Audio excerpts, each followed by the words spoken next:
আমার মা কি রান্না করছে দেখাই চলো। আজকে কি রান্না হচ্ছে? রবিবারটা না জানো আস একটা দিন ঘুম থেকে ওটাই শুধু 1-1.5 ঘন্টা দেরি হয়ে যায়। তো তার জন্য সমস্ত কাজ এদিক ওদিক হয়ে যায়।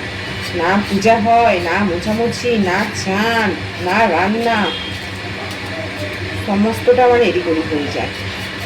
ওই জন্য এটাই ভালো, তোর বড়ি খাড়া আর খাড়া বড়ি তোর। একদিন ছুটির আমেজ করতে গিয়ে সব একদম।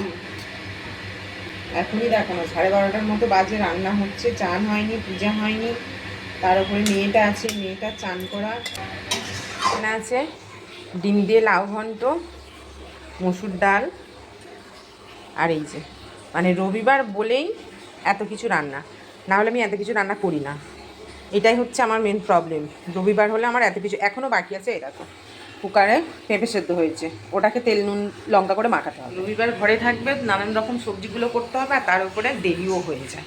এই জন্য বললাম যে থোর বড়ি খাড়া, খাড়া বুড়ি থোর, এটাই ভালো। চলো টাটা।